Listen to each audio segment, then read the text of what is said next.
ছাত্রদল নেতা জনি হত্যা মামলায় এবার গ্রেফতার দেখানো হলো ইনু, মেনন, পলক ও মামুনকে। একই মামলায় ডিএমপির সাবেক কমিশনার আসাদুজ্জামান মিয়ার 10 দিনের রিমান্ড আবেদন। সাভারে লাশ পোড়ানোর মামলায় কাফি আরও 5 দিনের রিমান্ডে। নৃশংসভাবে হত্যাকাণ্ড চালিয়ে পেট্রোল দিয়ে তাদেরকে পুড়িয়ে দেওয়া হয়েছে। সার্বিক বিষয় বিবেচনা নিয়ে বিজ্ঞ আদালত সন্তুষ্ট হয়ে এই আসামির বিরুদ্ধে 4 দিনের রিমান্ড মঞ্জুর করেন। আশুলিয়া থানার ঘটনা, আমাকে গ্রেপ্তার দেখানো হয় সাভার থানায়। এই হচ্ছে আমাদের মামলার এবং জুডিশিয়ালের অবস্থা। গত সরকারের আমলে মন্ত্রী ছিলাম এবং 14 দলীয় জোটের শীর্ষস্থানীয় নেতা ছিলাম, সেই কারণেই এই মামলায় তাকে সম্পৃক্ত করা হয়েছে। ভারতে পালানোর সময় ব্রাহ্মণবাড়িয়ার আখাউড়া সীমান্তে আটক চট্টগ্রামের এমপি ফজলে করিম সহ 3 জন। দেখছিলেন প্রধান শিরোনাম। দুপুরের সময় সঙ্গে আছি আমি সজল মিত্র রিচার্ড। এবার অন্যান্য শীর্ষ সংবাদ। সংস্কারের পাশাপাশি দ্রুত নির্বাচন চায় বিএনপি। অন্তর্বর্তী সরকারকে পদক্ষেপ নেয়ার তাগিদ মির্জা ফখরুলের। অর্জিত স্বাধীনতা ধরে রাখতে সবাইকে সজাগ থাকার আহ্বান। অভ্যুত্থানের মাধ্যমে গঠিত বিপ্লবী সরকারের সংবিধান পুনর্লিখন ও সংশোধনের ক্ষমতা রয়েছে, মন্তব্য অ্যাটর্নি জেনারেলের। স্বৈরাচার হওয়ার পথ বন্ধে 70 অনুচ্ছেদ বাতিলের পরামর্শ। কারাগার থেকে পলাতক 929 আসামির হদিস নেই, নিরাপত্তা নিয়ে শঙ্কা। যে কোনো মূল্যে কয়েদিদের আইনের আওতায় আনা হবে, হুঁশিয়ারি কারা মহাপরিদর্শকের। কাজে ফিরলেন গাজীপুর ও সাভারের পোশাক শ্রমিকরা। শিল্প এলাকায় গিয়ে মালিক শ্রমিকদের সঙ্গে কথা বললেন সচিব। নিজেদের স্বার্থেই কর্মপরিবেশ স্বাভাবিক রাখার আহ্বান। এবং প্রধান উপদেষ্টা ডক্টর ইউনূসের সঙ্গে পাকিস্তানের টেস্ট জয়ী ক্রিকেটারদের সাক্ষাৎ। বিসিবি প্রেসিডেন্টের সঙ্গী আরও 3 কর্তা। আলোচনা হতে পারে সাকিবের মামলা ইস্যুতে।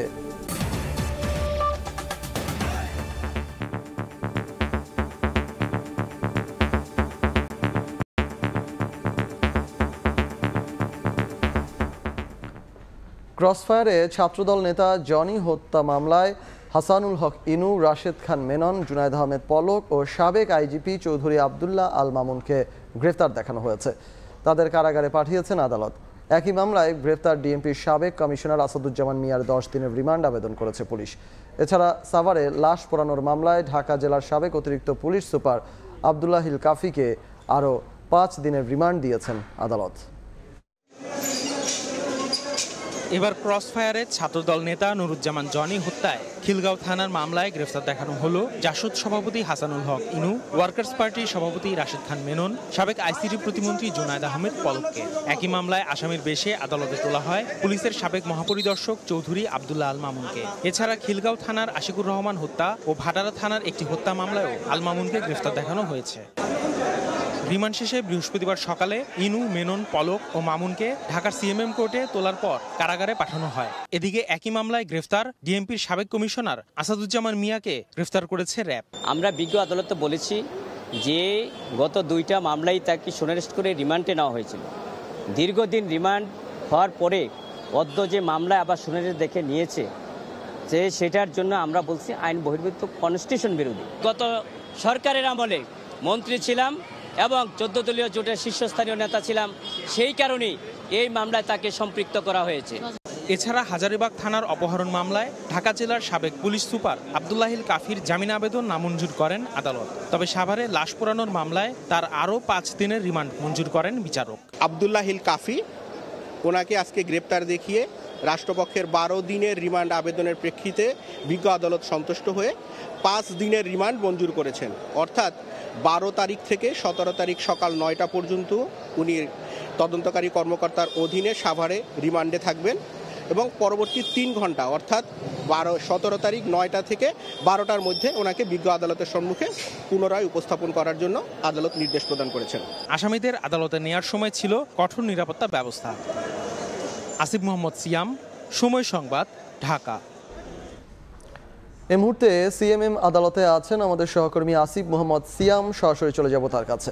সিয়াম, রিমান্ড শেষে আজ সকালে সিএমএম আদালতে হাসানুল হক ইনু, জুনায়েদ আহমেদ পলক, রাশেদ খান মেনন, আবদুল্লাহিল কাফি এবং চৌধুরী আবদুল্লাহ আল মামুনকে আদালতে তোলা হয়।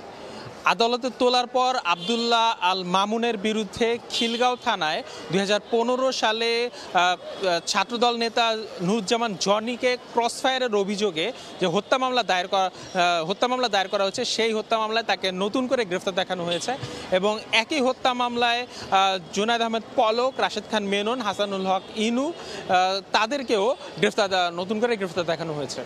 এবং আমরা যতটুকু জানতে পেরেছি যে গতকাল রাতে ডিএমপি কমিশনার আসাদুজ্জামান মিয়া র্যাবের হাতে যে গ্রেফতার হয়েছেন তাকেও এই একই মামলায় আজ আদালতে তোলা হবে এবং তার 10 দিনের রিমান্ড চাওয়া হবে আদালতের কাছে। এছাড়া চৌধুরী আব্দুল্লাহ আল মামুনের বিরুদ্ধে খিলগাঁও থানায় আরও একটি মামলা হচ্ছে আশিকুর রহমান হত্যা মামলা এবং ভাটারা থানার হত্যা মামলায়ও তাকে নতুন করে গ্রেফতার দেখানো হয়েছে। এছাড়া ঢাকা জেলার সাবেক পুলিশ সুপার আব্দুল্লাহিল কাফির বিরুদ্ধে হাজারীবাগ থানায় অপহরণ মামলায় তাকে জামিন নামঞ্জুর করে তাকে কারাগারে প্রেরণ করা হয়েছে। এরপরে সিজিএম আদালতে সাভারে দায়েরকৃত লাশ পোড়ানোর একটি মামলায় তাকে সিজিএম আদালতে তোলা হয় এবং তার 12 দিনের রিমান্ড আবেদন করা হলে তার 5 দিনের রিমান্ড মঞ্জুর করেন আদালত। তো আব্দুল্লাহ আল মামুনকে আজ সকালেই তাদেরকে আদালতে তোলা হয়েছে এবং তারা যেহেতু সাবেক শীর্ষ রাজনৈতিক নেতা এবং আরেক দুজন হচ্ছেন শীর্ষ কর্মকর্তা, সেজন্য তাদের ডিভিশন চাওয়া হলেও সেই ডিভিশন নামঞ্জুর করে দেন আদালত। তো সিএমএম আদালত থেকে আমার কাছে এই পর্যন্তই ছিল সর্বশেষ। সিএমএম আদালত প্রাঙ্গণ থেকে আমাদের সঙ্গে যুক্ত হয়েছিলেন সহকর্মী আসিফ মোহাম্মদ সিয়াম। ভারতে পালানোর সময় আটক হয়েছেন চট্টগ্রাম 6 আসনের সাবেক সংসদ সদস্য ফজলে করিম চৌধুরী। তাকে ব্রাহ্মণবাড়িয়ার আখাউড়া সীমান্ত থেকে আটক করেছে বিজিবি।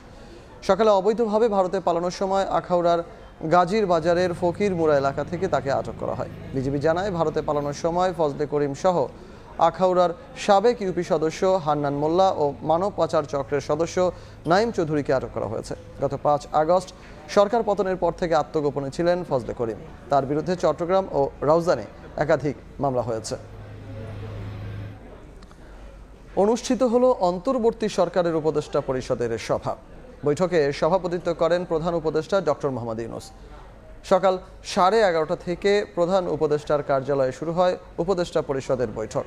ঘণ্টাব্যাপী এ বৈঠকে সরকারের নীতি নির্ধারণী বিভিন্ন ইস্যু, দেশের সাম্প্রতিক পরিস্থিতি সহ নানা বিষয়ে আলোচনা হয় বলে জানা গেছে।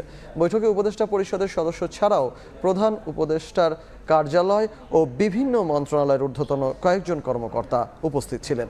ছাত্র জনতার অভ্যুত্থানের পর গত 8 আগস্ট শপথের মধ্য দিয়ে যাত্রা শুরু করে অন্তর্বর্তী সরকার। বাসযোগ্য বিবেচনায় তিলোত্তমা ঢাকার অবস্থান এখনও তলানিতে। স্বার্থান্বেষী মহলের কথায় ড্যাপ বাতিলের সিদ্ধান্ত আত্মঘাতী হবে উল্লেখ করে সংস্কার করে দ্রুত বাস্তবায়নের দাবি জানিয়েছে পরিকল্পিত বাংলাদেশের জন্য ছাত্র সমাজ। বৃহস্পতিবার সকালে কেন্দ্রীয় শহীদ মিনার প্রাঙ্গণে মানববন্ধনে এ দাবি তুলে ধরেন তারা। ঢাকা 400 বছরেরও বেশি পুরনো এই তিলোত্তমা নগরীর বেশিরভাগ এলাকায় এখনও মেলে না পর্যাপ্ত নাগরিক সুবিধা। আর এর জন্য অপরিকল্পিত নগরায়নকেই বারবার দায়ী করে এসেছেন সংশ্লিষ্টরা। এমন পরিস্থিতি থেকে বেরিয়ে আসতে রাজুক হাতে নেয় বিশদ অঞ্চল পরিকল্পনা ড্যাপ। তবে এ পরিকল্পনা প্রণয়নের পর বিভিন্ন স্বার্থ সংশ্লিষ্ট মহল বরাবরই উন্নয়ন কর্তৃপক্ষ সহ সরকারের বিভিন্ন সংস্থার উপর চাপ প্রয়োগ করে এসেছে। এমন অভিযোগ দীর্ঘদিনের। ফলাফল ক্রমাগত বাধার সম্মুখীন হচ্ছে বাস্তবায়ন, যা কিনা বাসযোগ্য ও টেকসই ঢাকা গড়ার অন্তরায়। এমন পরিস্থিতিতে বৃহস্পতিবার সকালে কেন্দ্রীয় শহীদ মিনার প্রাঙ্গণে মানববন্ধন করেছে শিক্ষার্থীরা। স্বার্থান্বেষী মহল বিদ্যমান ড্যাব বাতিল করতে মরিয়া হয়ে লড়ছে অভিযোগ করে তারা তুলে ধরেছে নিজেদের 15 দাবি। বিশদ অঞ্চল পরিকল্পনা, ড্যাব এবং অন্যান্য ব্যাপারে আমাদের আসলে এক্সপার্ট ওপিনিয়নের দরকার রয়েছে। প্ল্যান করার ক্ষেত্রে সবাইকে, আমরা যারা জনগণ আছি সবাইকে নিয়ে প্ল্যানের কাজ করতে হবে। এতে একাত্মতা প্রকাশ করে যোগ দেন অধ্যাপক, নগর পরিকল্পনাবিদ এবং পরিবেশবিদরাও। বলেন যে কোনো মাস্টার প্ল্যানের ভুল ত্রুটি থাকতে পারে, তবে তা কারিগরি কমিটির মাধ্যমে সংশোধন করারও সুযোগ আছে। নতুন বাংলাদেশে এটা কোনোভাবেই হতে দেয়া যাবে না। এই যে পরিকল্পনাহীন উন্নয়ন, সেই উন্নয়ন যদি নতুন যে সরকার সেই সরকারও যদি সেভাবেই এগিয়ে যায় তাহলে নিশ্চিতভাবেই দেশের উন্নয়ন টেকসই হবে না। 1 নম্বর দাবি হওয়া উচিত আমাদের দেশে নগর ও গ্রাম পরিকল্পনা আইন এবং একটা পরিকল্পনার জন্য একটা ডিপার্টমেন্ট। কমিশনের মাধ্যমে বোধহয় এই আইন বাস্তবায়নের প্রয়োজনীয়তা এবং এই আইন বাস্তবায়নের রূপরেখা প্রাতিষ্ঠানিক এবং অন্যান্য রূপরেখার দেওয়াটা খুবই জরুরি। এ সময় দ্রুত নগর পরিকল্পনা কমিশন এবং আইন গঠন করে সঠিক নাগরিক সেবা বাস্তবায়নের আহ্বান জানান সংশ্লিষ্টরা। আল আমিন তুষার, সময় সংবাদ, ঢাকা। সংস্কারের পাশাপাশি দ্রুত নির্বাচন চায় বিএনপি। নির্বাচিত জনপ্রতিনিধিদের হাতে ক্ষমতা হস্তান্তরে অন্তর্বর্তী সরকারকে পদক্ষেপ নেয়ার তাগিদ দিয়েছেন দলটির মহাসচিব মির্জা ফখরুল ইসলাম আলমগীর। ছাত্র জনতার অভ্যুত্থানের মাধ্যমে অর্জিত নতুন স্বাধীনতা ধরে রাখতে সবাইকে সজাগ থাকার আহ্বান জানিয়েছেন তিনি। নয়াপল্টনে বিএনপির কেন্দ্রীয় কার্যালয়ে সংবাদ সম্মেলনে মির্জা ফখরুল এ আহ্বান জানান। শেখ হাসিনা সরকারের পতনের পর আগামী 15 সেপ্টেম্বর প্রথমবারের মতো পালিত হচ্ছে আন্তর্জাতিক গণতন্ত্র দিবস। দিবসটি এবার গুরুত্বের সঙ্গে পালনের উদ্যোগ নিয়েছে বিএনপি।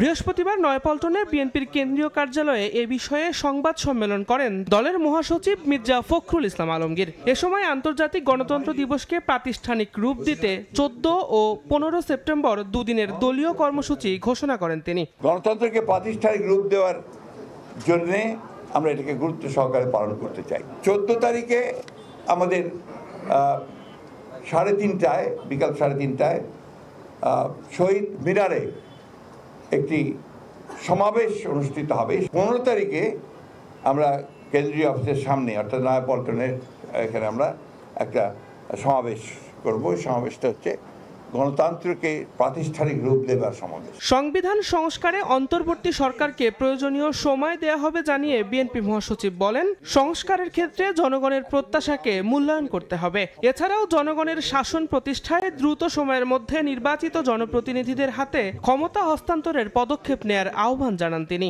অতি দ্রুত যেন এই সংস্কারের কাজগুলো শেষ করা হয়।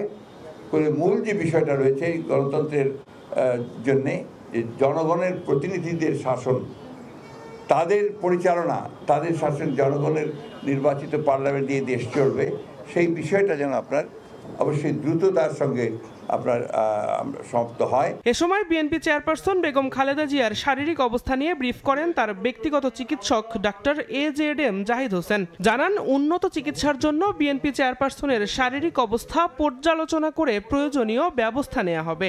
একজনকে বাইরে নিতে হলে শারীরিক সুস্থতা প্রয়োজন, প্লেনে উঠতে হলে নেগেটিভ প্রেশার সহ্য করার মতো সুস্থতা থাকতে হয়। মেডিকেল বোর্ড সে বিষয়গুলো বিবেচনায় নিয়ে দেশি বিদেশি সদস্যরা আলোচনা করছেন। এ সময় ডাক্তার জাহিদ অভিযোগ করেন, বিগত সরকার বেগম জিয়াকে জেলে রেখে প্রয়োজনীয় চিকিৎসা প্রদানে অবহেলা করেছে। দিন মোহাম্মদ সাব্বির, সময় সংবাদ, ঢাকা। অভ্যুত্থানের মাধ্যমে গঠিত বিপ্লবী সরকারের সংবিধান পুনর্লিখন ও সংশোধনের এখতিয়ার রয়েছে, এমনটি মনে করেন রাষ্ট্রের সর্বোচ্চ আইন কর্মকর্তা। স্বৈরাচার হওয়ার পথ বন্ধে 70 অনুচ্ছেদ বাতিলের পরামর্শও তার। বিচার বিভাগকে নির্বাহী বিভাগের প্রভাব মুক্ত রাখতে নানা পদক্ষেপ নেয়ার পরামর্শ অ্যাটর্নি জেনারেলের। ছাত্র জনতার গণবিপ্লবে গঠিত হয় অন্তর্বর্তী সরকার, যে সরকারের কাঁধে দায়িত্ব রাষ্ট্র সংস্কারের। 1 মাসে জনপ্রশাসনে শৃঙ্খলা ফেরাতে নেওয়া হয় নানা উদ্যোগ। বুধবার সাংবিধানিক প্রতিষ্ঠানগুলো সংস্কারে গঠিত হয় 6টি কমিশন। এর মধ্যে বিচার বিভাগ ও সংবিধান সংস্কার কমিশনের দিকেই বেশি নজর সবার, কারণ এ দুটি বিভাগ সংস্কার করতে দরকার পড়বে সংবিধান সংশোধনের।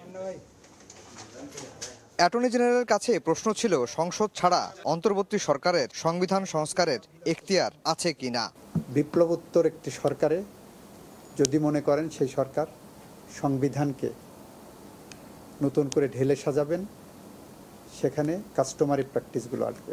একটা হলো ট্রেডিশনাল ওয়ে, আর একটা হলো রেভলিউশনারি ওয়ে। এটাও সংবিধান সংস্কার কমিটি দেখবেন। তিনি বলেন, বর্তমান সংবিধানে রাষ্ট্রপতির ক্ষমতা শুধুই আনুষ্ঠানিকতা মাত্র। ভবিষ্যতে একক ব্যক্তি আর যেন স্বৈরাচার হয়ে উঠতে না পারে, সেজন্য দরকার সংবিধানের 70 অনুচ্ছেদের সংশোধনী। রাষ্ট্রপতির ক্ষমতা যেটা বলেন, সাংবিধানিকভাবে বর্তমান সাংবিধানিক কাঠামোয় বাংলাদেশের রাষ্ট্রপতি এখানে বসে ওনার সাংবিধানিক কোনো ক্ষমতা নাই। অ্যাপারেন্টলি দেখা যায় দুইটা ক্ষমতা আছে, একটা ক্ষমতা প্রধান বিচারপতি নিয়োগ করা, আর একটা হলো প্রধানমন্ত্রীকে নিয়োগ করা।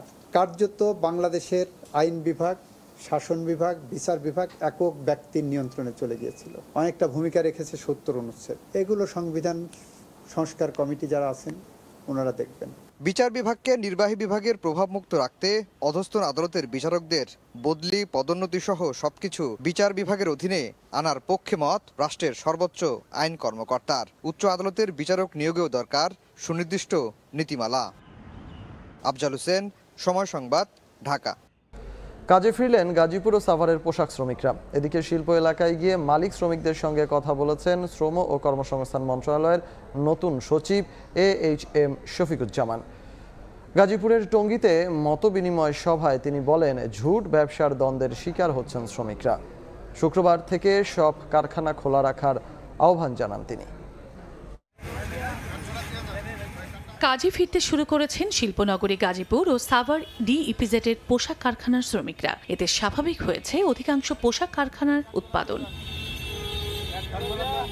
নির্ধারিত সময়ে বেতন দেয়া, হাজিরা বোনাস বাড়ানো, বার্ষিক পাওনা ছুটি, ছাঁটাই বন্ধ সহ নানা দাবিতে প্রতিদিনই বিভিন্ন স্থানে চলছে পোশাক শ্রমিকদের অসন্তোষ। সমস্যা সমাধানে বৃহস্পতিবার সকালে গাজীপুরের টঙ্গীতে শিল্প মালিক ও সংশ্লিষ্টদের সঙ্গে মতবিনিময় করেন শ্রম ও কর্মসংস্থান মন্ত্রণালয়ের নবনিযুক্ত সচিব AHM শফিকুজ্জামান। দাবি করেন, জুট ব্যবসার দ্বন্দ্বে পোশাক কারখানার শ্রমিকদের ব্যবহার করা হচ্ছে। এ কারণেই শিল্পনগরীতে কাটছে না অসন্তোষ। সংকট সমাধানে BGMA ও শ্রমিক সংগঠনের নেতাদের সঙ্গে আলোচনা চলছে বলে জানান তিনি। এছাড়া শুক্রবার থেকে সব কারখানা খোলা রাখার আহ্বানও জানান। যারা এই ঝুট ব্যবসা নিয়ন্ত্রণ করে এবং সেই ঝুট ব্যবসা যেহেতু একটা সময় এটি নিয়ন্ত্রণ করতো একটা গ্রুপ, এখন আবার নতুন গ্রুপ আসছে এবং সেখানে কিন্তু একটা ঝামেলা হচ্ছে। এই ঝামেলা কিন্তু এই শ্রমিকদের দিয়ে করানো হচ্ছে। এটি আমাদের গোয়েন্দা রিপোর্ট আমি নিয়ে আসছি, সেখানে স্পষ্টীকরণ করা হচ্ছে এবং শ্রমিক লিডারও এটা বলবেন। এদিকে সাভারের আশুলিয়ার কর্মপরিবেশ এখনও স্বাভাবিক হয়নি। অনির্দিষ্টকালের জন্য বন্ধ ঘোষিত কারখানাগুলো বৃহস্পতিবার পর্যন্ত খোলেনি। তবে শ্রমিকরা কাজে যোগ দেয় DEPZ সহ আশপাশের অনেক কারখানায় উৎপাদন সচল রয়েছে। সড়ক মহাসড়কে বাড়ানো হয়েছে শিল্প পুলিশ, র্যাব, BGB সহ সেনাবাহিনীর টহল। 1 বছর চাকরির বয়স হওয়ার আগেই সেগুলো লোকগুলো ছাঁটাই করে বের করে দেয়, বোনাস দেয় না। দ্বিতীয় সমস্যা, ওয়ার্কারে 5টার পরে ডিউটি করাই, ওগুলোর ওভার টাইম দেয় না।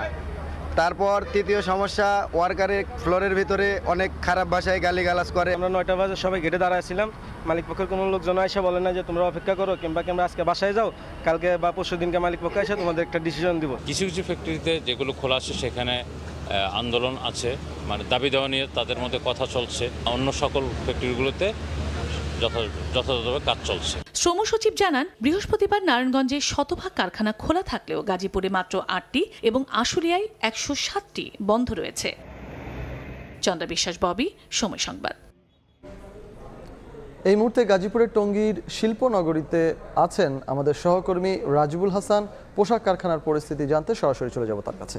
রাজীব, তৈরি পোশাক খাতে নানা অস্থিরতা যে চলছে, সেই অস্থিরতা কাটিয়ে উঠতে এবং সেটির সমাধান কিভাবে করা যায় সেই বিষয়টি মাথায় রেখে আজকে কিন্তু শ্রম ও কর্মসংস্থান মন্ত্রণালয়ের যে নবনিযুক্ত সচিব তিনি গাজীপুরে এসেছেন এবং আসার পরে আপনারা নিশ্চয়ই রিপোর্টে দেখছিলেন যে সাংবাদিকদের সঙ্গে এবং যারা BGMA নেতা এবং শ্রমিক নেতা তাদের সঙ্গে বৈঠক করেছে।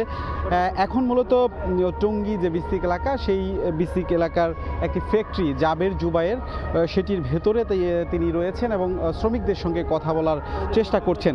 মূলত কী কারণে এই বারবার শ্রমিক অসন্তোষ হচ্ছে সেই বিষয়টি আসলে খুব কাছ থেকে বোঝার চেষ্টা করছেন এবং সেই মোতাবেক কিন্তু কাজ করা হচ্ছে। একটু বলে রাখছি, রিপোর্টে যেমনটা দেখছিলেন যে সংবাদ সম্মেলনে, সেখানে কিন্তু সচিব বলেছেন যে মূলত বড় একটা পরিবর্তন হয়েছে। 5 আগস্টের পর নতুন একটা পরিবর্তন হয়েছে, যে কারণে বহু শিল্প মালিক দেশ ছেড়ে পালিয়েছেন। সেই কারণে কিন্তু অনেক কারখানায় বেতন পরিশোধ করা যাচ্ছে না এবং নানা ধরনের জটিলতা সৃষ্টি হয়েছে এবং এই কারণেই শ্রমিকরা বিভিন্ন জায়গায় আসলে আন্দোলনে নামছে। সেই ক্ষেত্রে তিনি বলেছেন যে যেসব কারখানার মালিক অর্থাৎ শিল্পপতিদের পাওয়া যাচ্ছে না কিংবা তাদের বেতন দেওয়া যাচ্ছে না, সেইখানে আসলে কোনো রিসিভার নিয়োগ করা হবে কিনা কিংবা অন্য কোনো ব্যবস্থা নেওয়া হবে কিনা সেই প্রশ্ন সাংবাদিকরা করেছিল।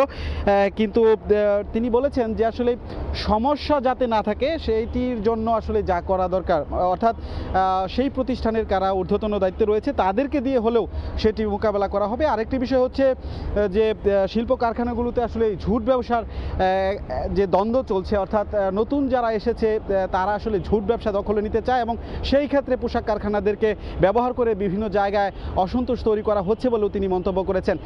সর্বশেষ যদি বলি তাহলে আজকে গাজীপুরে তিনি বলেছেন যে 8টি এবং সাভার আশুলিয়া সেই অঞ্চলে 160টি কারখানা বন্ধ রয়েছে, অন্য যেসব কারখানা সেগুলো কিন্তু খোলা রয়েছে।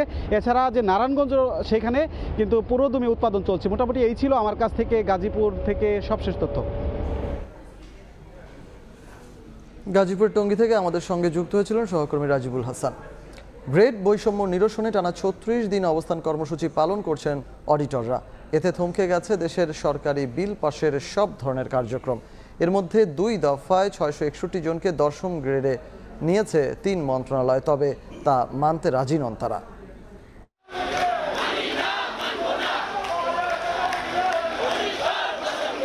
দেশের মহা হিসাব নিরীক্ষক ও নিয়ন্ত্রক সিএজির আওতাধীন 3টি হিসাব সার্কেল ও 17টি অডিট অধিদপ্তরে কাজ করেন প্রায় 6,990 জন কর্মকর্তা। তাদের বেতন স্কেল দশম গ্রেডে উন্নীত করতে উচ্চ আদালতে রিট করা হয় 2016 সালে। পরে 61 জন অডিটরের বেতন গ্রেড 11তম গ্রেড হতে 10তম গ্রেডে উন্নীত করা হয়। বাকিরা 11তম গ্রেডে থাকায় সৃষ্টি হয় বৈষম্য। ইতোমধ্যে রিটকারী আরও 600 জনকে দশম গ্রেডে উন্নীত করা হয়, তবে তা মানতে রাজি নন বাকি অডিটররা। তাদের দাবি সবাইকেই দশম গ্রেডে উন্নীত করতে হবে। এখানে যাদেরকে দেওয়া হয়েছে 161 জনকে, এটাকে ব্যক্তিকে দেওয়া হয়েছে কিন্তু পদকে দেওয়া হয় নাই। একই ফুটিংসে একই গ্রাউন্ডে সকল পদটাকেই উন্নীতকরণের কথা ছিল, কিন্তু অর্থ মন্ত্রণালয় এই 61 জন অডিটরকে দিয়ে আমাদের মাধ্যমে যেমন বৈষম্যটা বাড়িয়ে তুলেছে। আগে ডিপার্টমেন্টে বৈষম্য ছিল, এখন অডিটরের রুমে রুমে বৈষম্য ঢুকাই দিয়েছে ওই অর্থ মন্ত্রণালয়। একই পদে গ্রেড বৈষম্য নিরসন না হওয়া পর্যন্ত আন্দোলন চালিয়ে যাওয়ার হুঁশিয়ারি দেন অডিটররা। ক্যাডার অফিসারের গায়ে হাত তুলছে সম্পূর্ণ মিথ্যা এবং বানোয়াট। আমাদের আন্দোলনটাকে প্রশ্নবিদ্ধ করার জন্য তারা এটা করতেছে এবং আমাদের মধ্যে বিভক্ত করতেছে। আমাদের কাজটা আসলে বন্ধ রয়েছে পরিবেশ পাচ্ছি না বলে। আমাদেরকে যদি মানসম্মানটা দেওয়া হয় তাহলে আমরা ফেরত যাব। তাদের দাবি পদোন্নতি আটকে রাখার পিছনে অর্থ মন্ত্রণালয় জড়িত, আর অর্থ সচিবের অপসারণের দাবি করায় রাতের আধারে রিট করা কিছু সংখ্যক অডিটরকে পদোন্নতি দেওয়া হয়েছে। একদিন আগেই বললেন যে আপনি এটা পাবেন না, আবার পরের দিনে রাতের বেলা, তাও নট অফিস টাইম, রাতের বেলা জিও জারি করে বলতেছেন যে আপনি কন্টেম্পিটিশনাররা পাবেন। তাহলে এটা কেমনে একটা অর্থ মন্ত্রণালয় যদি এই ধরনের ঘটনা ঘটায়, এটা তো আসলে কোনোভাবে মেনে নেওয়ার যায় না।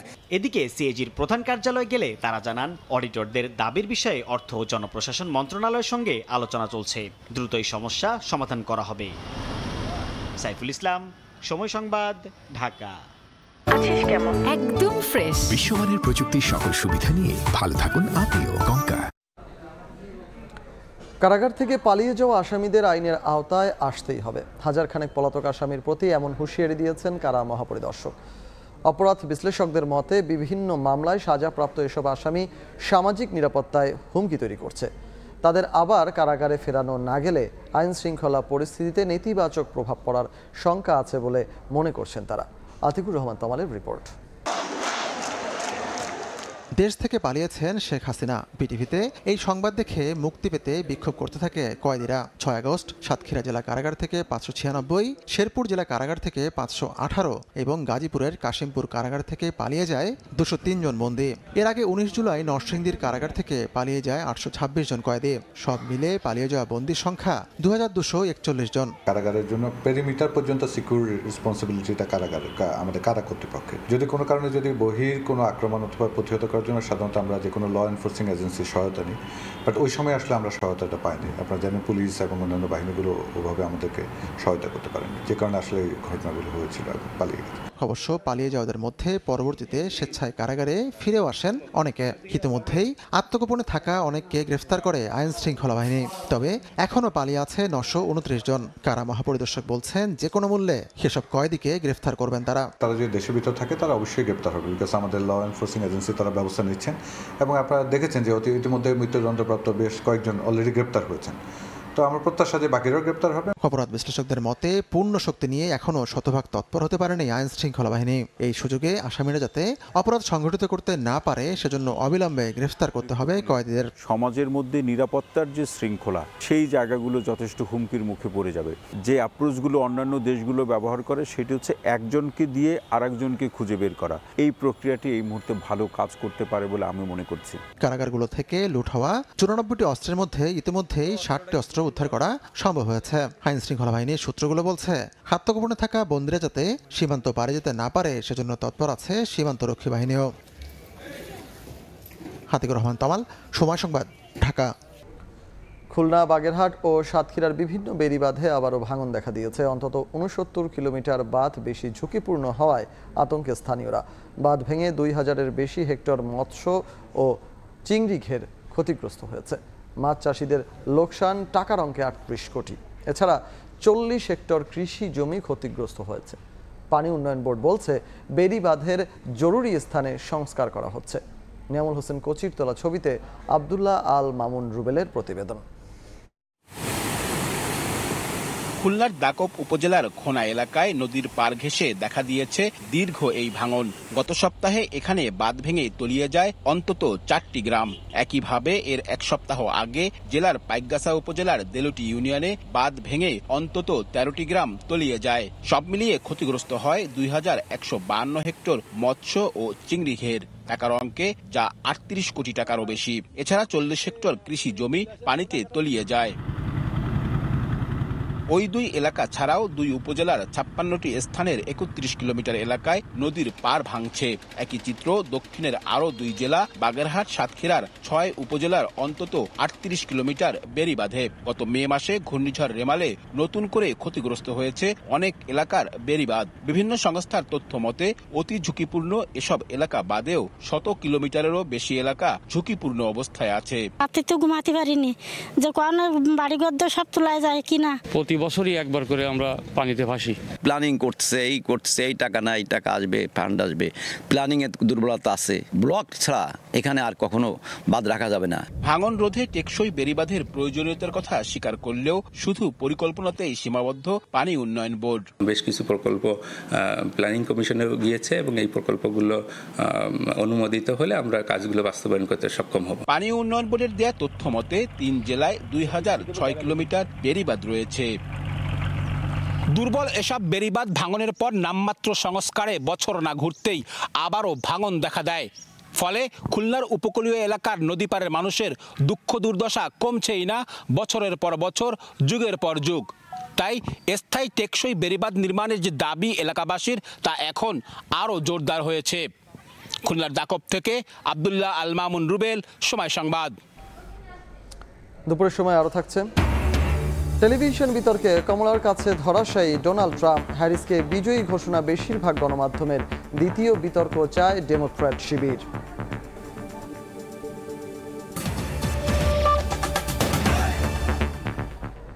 লুটপাটে জড়িতদের ব্যাংকের সঙ্গে সংশ্লিষ্টতা রাখা ঠিক হবে না, এমনটি মনে করে বাংলাদেশ অ্যাসোসিয়েশন অব ব্যাংকস বিএবি।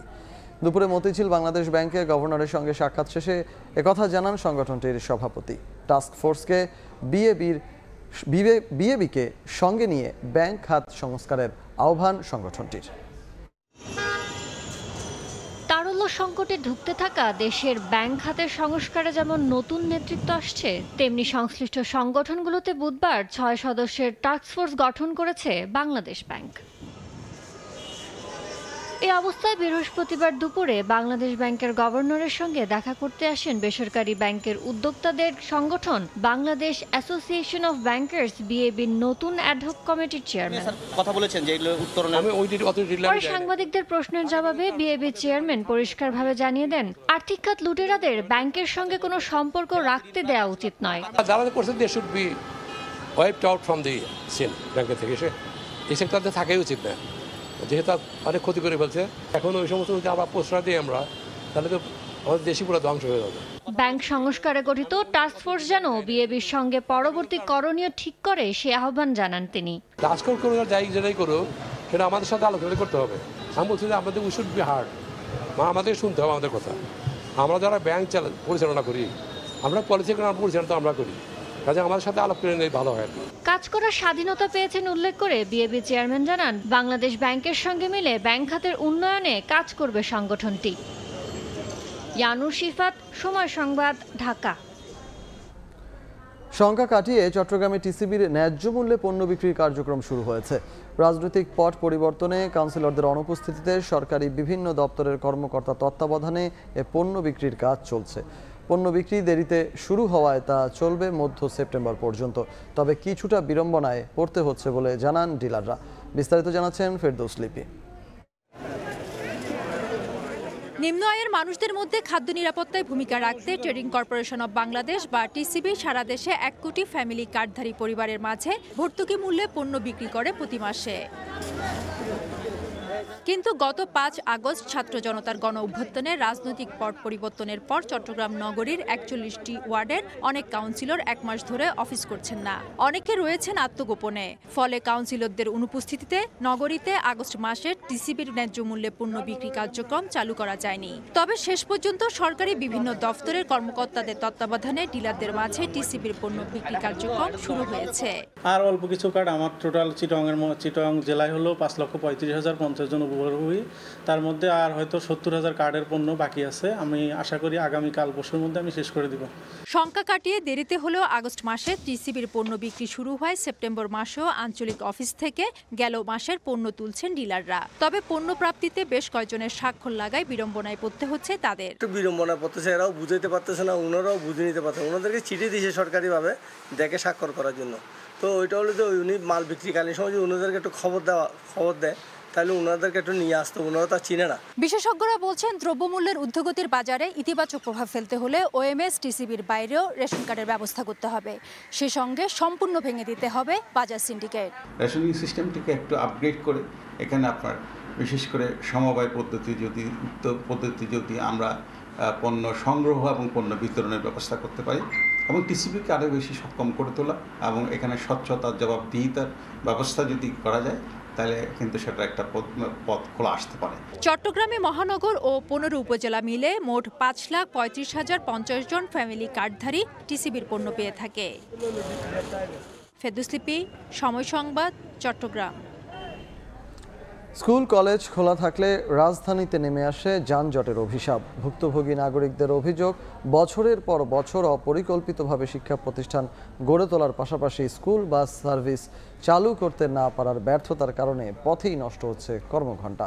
তাই রাষ্ট্র সংস্কারের এই সময়ে শিক্ষা প্রতিষ্ঠানগুলোকে স্কুল বাস সার্ভিসের আওতায় এনে দীর্ঘদিনের পুরনো ক্ষত কাটিয়ে ওঠার পরামর্শ বিশেষজ্ঞদের। উম্মে হানির রিপোর্ট আর ছবি তুলেছেন শরীফুল ইসলাম রুবেল।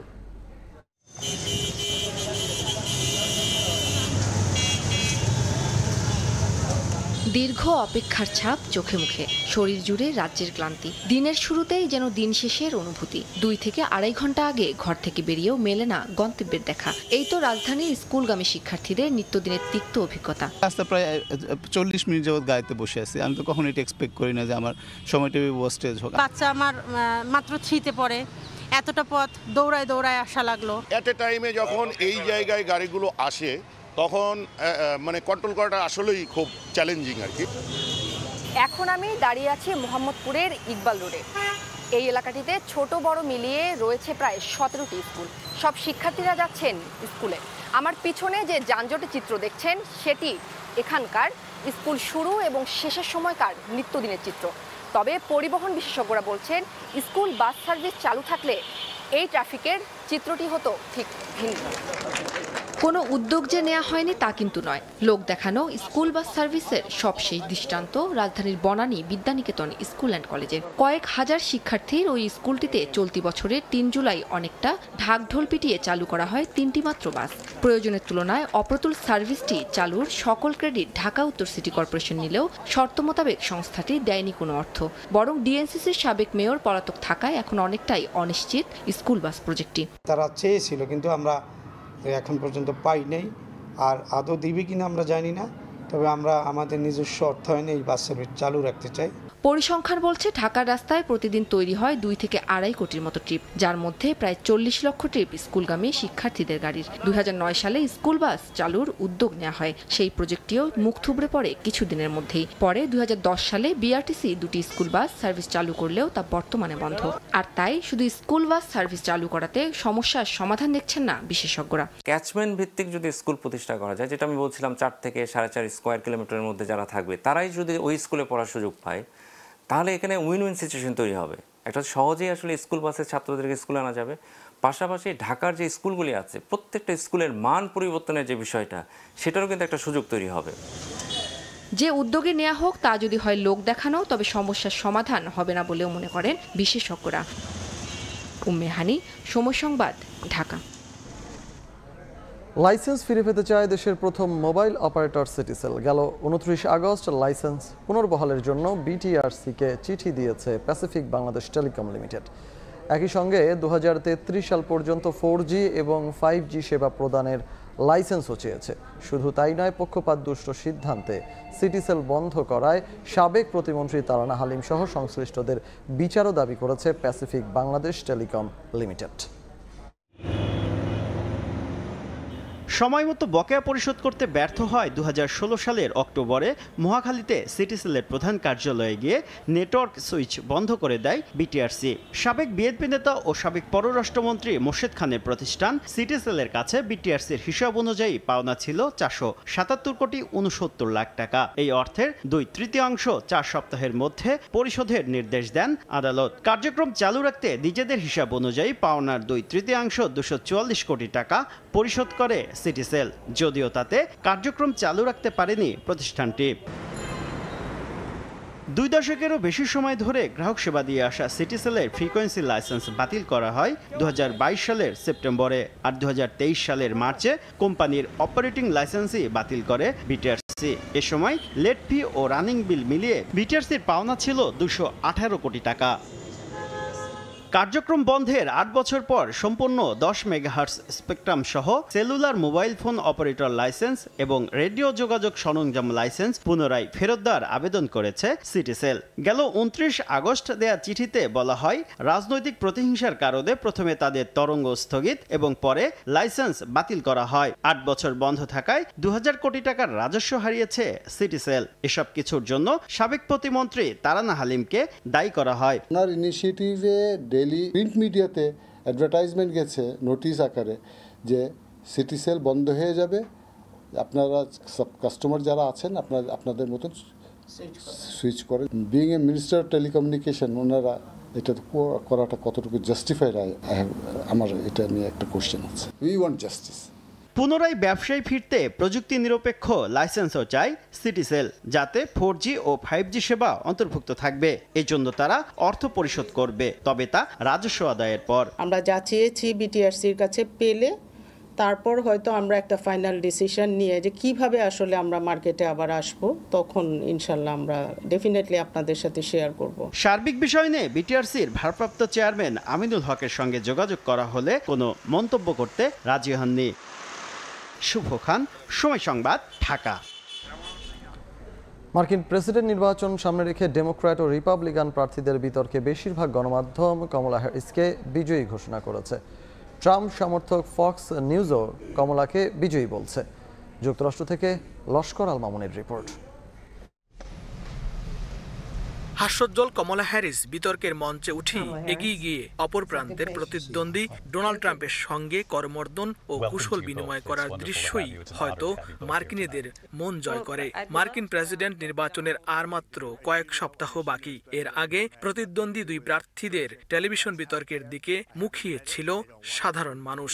উপভোগ করেন দুজনের কথার লড়াই। 1.5 ঘন্টার এই লড়াইয়ের প্রতি চোখ ছিল পুরো বিশ্বের।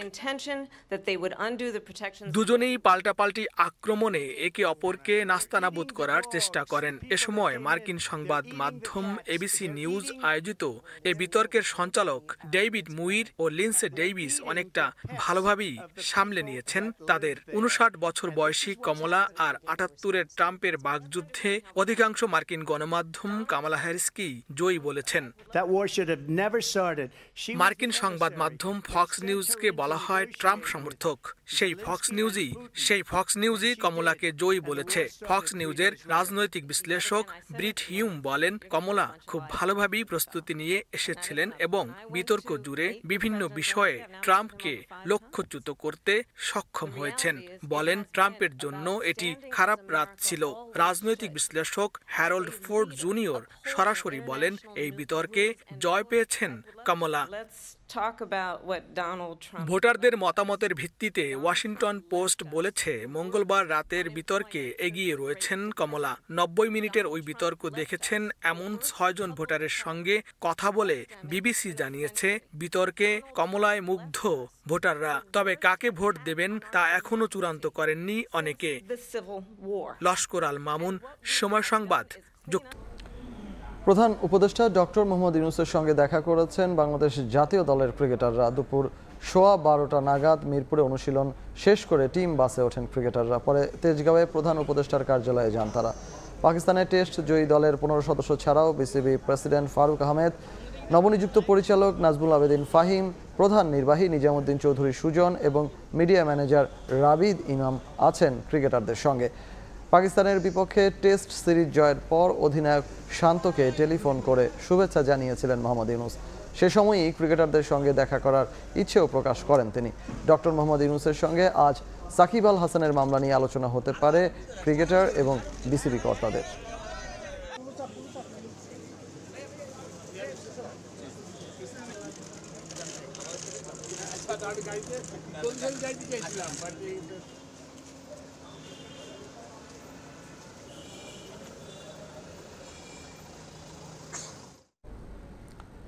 ভারতের বিপক্ষে 2 ম্যাচের টেস্ট সিরিজের জন্য 16 সদস্যের দল ঘোষণা করল বাংলাদেশ ক্রিকেট বোর্ড।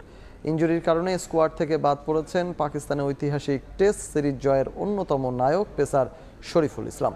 পাকিস্তানে এ দলের সফরে ভালো করার পুরস্কার হিসেবে প্রথমবারের মতো সাদা পোশাকের জাতীয় দলে ডাক পেলেন জাকের আলী অনিক।